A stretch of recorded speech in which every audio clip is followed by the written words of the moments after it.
In the morning when I rise, give me Jesus.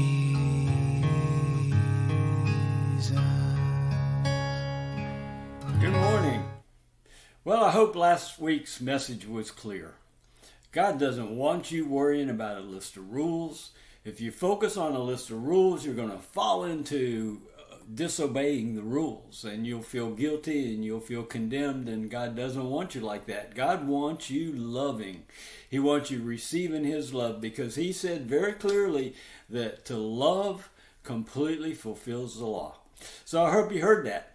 We're not under law. In fact, in 1 Corinthians chapter 15 and verse 56, it's incredible. It says this: the sting of death is sin, and the power of sin is the law. Oh, law empowers sinful behavior.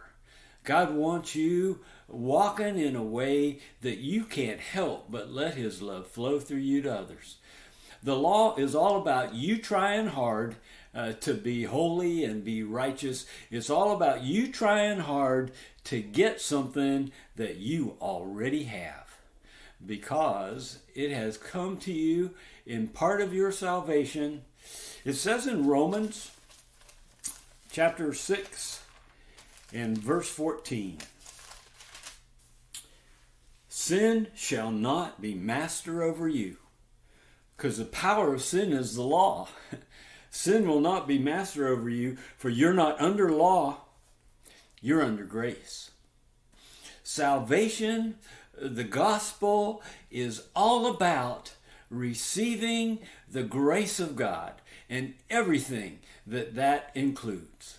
Oh, it's all born out of His love, and He wants you to receive it. In Romans 11, verse 6, it says this: if it is by grace, it is no longer on the basis of works.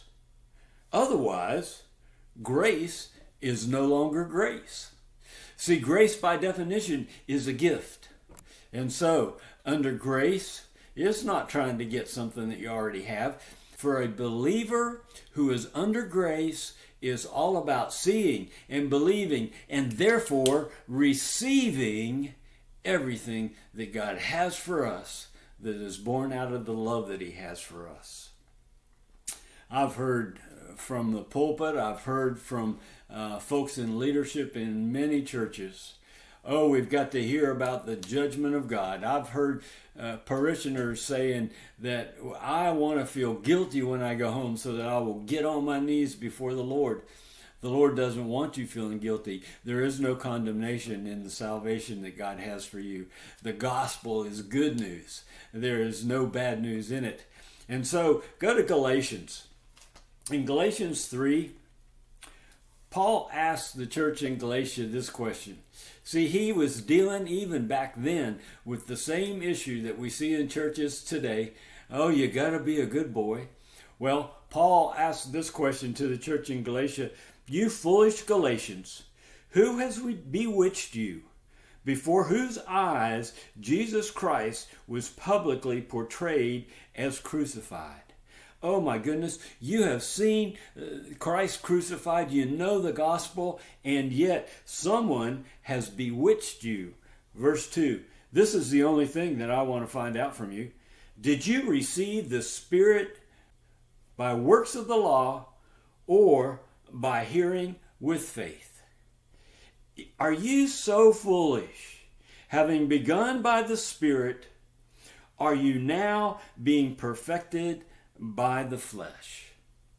Well, the answer is no. You can never be perfected by the flesh. You're perfected by the sacrifice of Jesus and believing on Him for your fullness of your salvation.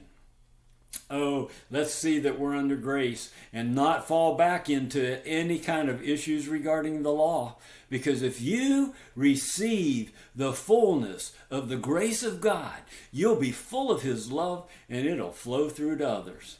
Oh, God knew that the law would never perfect us, but His love does. And so Jesus came. We see in Galatians 2:21, and I am just like Paul. See this verse and get a hold of it. I do not nullify the grace of God. Oh my goodness, the grace of God is so not milky, it is so not weak. The grace of God is so powerful. It cost Jesus his whole life. I will not nullify the grace of God.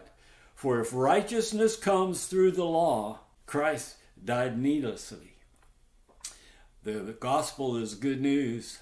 Behold the richness of the grace of God for you. And we'll talk tomorrow. God bless you. Give me Jesus. Give me Jesus.